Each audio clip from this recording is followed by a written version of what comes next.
Halo guys, welcome back to my channel. Kali ini Mimin akan menceritakan sebuah cerita dengan judul Battle Through the Heavens. Oke, buat kalian yang baru saja bergabung dengan channel ini, tolong dibantu dengan subscribe, like, komen dan share ke teman-teman kalian agar Mimin lebih semangat lagi dalam membuat konten. Oke, kalau sudah, lanjut ke ceritanya. Saat Yafei mengatakan metode Suan Qi tingkat tinggi, seluruh pelelangan menjadi sunyi. Dibandingkan dengan Foundation Elixir, metode Dou Qi jauh lebih berharga. Meskipun pil itu mahal, itu adalah barang sekali pakai, tetapi metode Qi akan bertahan seumur hidup dan bahkan dapat diwarisi oleh putra dan cucunya. Jadi dari sudut pandang jangka panjang, metode Qi tingkat tinggi jauh lebih dicari dibandingkan dengan pil. Lagi pula, begitu seseorang memiliki metode Qi tingkat tinggi, bahkan tanpa dukungan pil, orang itu dapat menjadi kekuatan yang harus diperhitungkan setelah jangka waktu tertentu. Di sisi lain, jika seseorang tidak memiliki metode Qi dan hanya memiliki pil, maka bahkan jika orang itu memakan pil seperti permen, dia tetap tidak akan menjadi terlalu kuat. Setelah beberapa saat terkejut, para juru lelang pulih dan mengarahkan pandangan mereka ke gulungan hijau di tengah aula.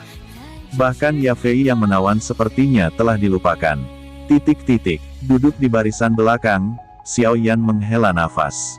Metode Qi tingkat Suan tinggi. Tidak heran, metode Qi adalah seluruh tingkatan lebih tinggi dari metode Qi atas Xiao Clan, kemarahan singa furious.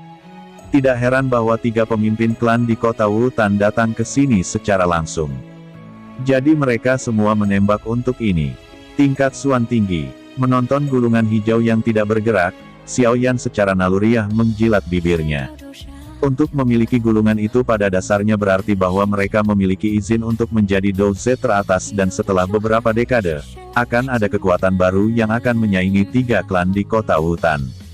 Ini hanya metode Qi tingkat Suan tinggi, apa yang istimewa dari itu? Tepat ketika Xiao Yan sedang berfantasi tentang metode Qi, suara Yao Lao terdengar canggung di dalam Xiao Yan. Hanya memutar matanya, Xiao Yan merasa bahwa ada kesenjangan besar antara dia dan kakek tua yang akan mengklaim metode Qi tingkat atas adalah sampah. Dia hanya bisa mengerucutkan bibirnya dan tetap diam. Berat, teruslah berlatih. Pada hari Anda menjadi Dou Z, saya akan membiarkan Anda melihat apa itu metode Qi tingkat tinggi. Setelah Yao Lao menyelesaikan pikirannya, dia terdiam lagi. Mengerucutkan bibirnya lagi, Xiao Yan bergumam, saya harap begitu. Semuanya, metode Qi level Suan ini ditemukan oleh seorang pemburu di pegunungan. Itu pasti ditinggalkan oleh leluhur sehingga tidak akan membawa masalah bagi siapapun setelah mereka membelinya. Setiap orang dapat menawar tanpa takut akan ada konsekuensinya. Yafei dengan hati-hati mengangkat gulungan hijau dan berkata dengan ringan, Nona Yafei, bisakah kamu menetapkan harga terendah? Salah satu juru lelang dengan tidak sabar berteriak.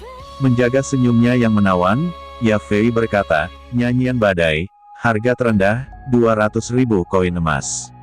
Setelah dia menyebutkan harga terendah, rumah lelang menjadi tampak lebih sepi. Jelas, banyak juru lelang tidak memiliki kekayaan untuk membeli barang mahal seperti itu. Di daerah terpencil, Xiao Yan tidak bisa membantu tetapi menggelengkan kepalanya. Wanita ini membunuh orang tanpa menumpahkan darah. 200.000 koin emas sama dengan keuntungan klan Xiao selama 2 tahun penuh. TL, membunuh orang tanpa menumpahkan darah berarti secara tidak langsung, membunuh seseorang. Sesuatu seperti aku meninggalkan cliffhanger besar di akhir bab ini tentu saja itu tidak akan terjadi. Xiao Zhan dan 2 pemimpin klan lainnya tampak menggigil. Tapi mereka tidak bisa berbuat apa-apa tentang harga, untuk sesuatu yang berharga seperti ini. Mereka akan bersedia membayar harga yang tinggi untuk mendapatkannya. Bahkan jika mereka tidak ingin membelinya, orang lain akan melakukannya. Di bawah harga 200.000, tidak ada yang menawar sama sekali. Menghadapi suasana canggung, Yafei tetap tersenyum menawan.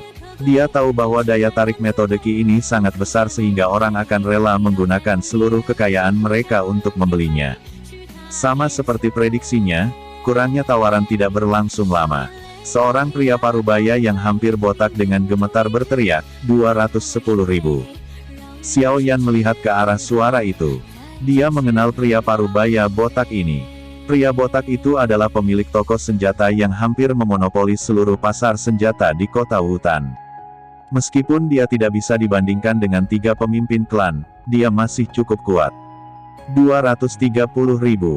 Tepat setelah pemilik toko senjata meneriakkan harganya, seorang tetua berjubah kuning juga menyebutkan harganya. Penatua berjubah kuning adalah pedagang obat besar yang memiliki beberapa toko di kota Wutan.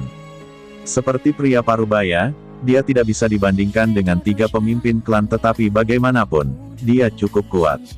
Memberikan mata jahat kepada yang lebih tua, pria parubaya botak itu berteriak lagi, 240.000. Petik 2. Di dalam rumah lelang, hanya ada beberapa tawaran.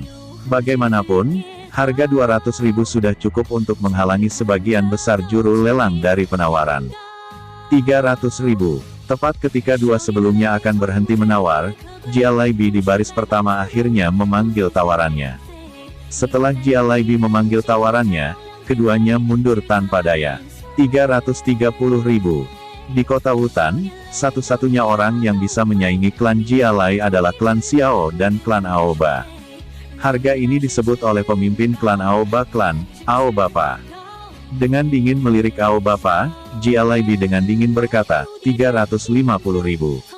Aobapa dipaksa keluar, 370.000. 380.000. 400.000. Di bawah kenaikan gaji terus-menerus Aobapa, Jia Laibi mengikuti tanpa ragu-ragu. Sepertinya dia siap untuk mendapatkan gulungan itu dengan cara apapun. Ketika harganya mencapai 430.000, Aobapa harus berhenti menawar. 430.000 sudah cukup untuk memaksa klan Aoba yang kuat ke dalam krisis keuangan. 450.000. Melihat Aobapa mundur, Jia Laibi tidak sempat merayakannya sebelum Xiao Zhan menawar harganya. Dengan dingin menatap Xiao Zhan, Jia Laibi penuh amarah. Di 3 klan, klan Xiao dan klan Aoba memiliki metode Ki level Xuan tengah, tetapi klan Jia Lai hanya memiliki metode Ki level Xuan rendah. Itulah sebabnya Jia Laibi bersedia membayar berapapun harganya untuk mendapatkan metode Ki Xuan tinggi ini. Di bawah tatapan gembira Aobapa, Jia Laibi mengatupkan giginya dan meludahkan, 460.000. 500.000. Xiao Zhan yang tenang menaikkan harga ke tingkat yang sama sekali baru. Di tengah aula lelang, menyaksikan keduanya memperebutkan tawaran, senyum indah Ya Fei menjadi lebih menawan. 550.000. Matanya merah, Jia Laibi akhirnya memutuskan untuk menaikkan harga lagi setelah jeda singkat. Kamu telah menang. Bertentangan dengan prediksi semua orang, setelah Xiao Zhan mendengar tawaran Jia Laibi, Xiao Zhan hanya tersenyum dan mengejek Jia Laibi. Kejutan dalam ekspresi Jia Laibi dengan cepat digantikan dengan wajah gelap. Sisi rasionalnya tahu bahwa dia telah dipermainkan. Xiao Zhan, kamu menang. Aku akan mengingat ini. Setelah memaki Xiao Zhan, Jia Laibi mengangkat kepalanya untuk melihat Ya Fei yang tercengang. Meskipun dia sangat marah, dia bukan orang yang didikte oleh emosinya dan dengan wajah gelap menekan emosinya. Nona Ya Fei, haruskah pelelangan berakhir? Petik 2. Tidak mengubah ekspresi karena tatapan marah Jia Laibi, Ya Fei dengan tenang tersenyum. Matanya mengandung sedikit ejekan dan di bawah tatapan tegang Jia Laibi dengan ringan mengetuk palu di tangannya. Nyanyian badai, dimenangkan oleh pemimpin klan Jia Lai. Melihat saat-saat terakhir pelelangan, Xiao Yan tersenyum dan perlahan bangkit, meninggalkan rumah pelelangan. Hah, begitu aku mendapatkan uang, aku akan mulai berlatih. 1 tahun kemudian, saya perlu memberi ayah kejutan. Ketika dia berada di ambang pintu rumah lelang, Xiao Yan dengan ringan bergumam. Oke guys, sampai di sini dulu ceritanya ya guys. Tidak lupa buat kalian yang baru saja bergabung dengan channel ini, tolong dibantu dengan cara subscribe, like, komen dan share ke teman kalian. Oke, kalau sudah, sampai ketemu di video selanjutnya. Bye bye.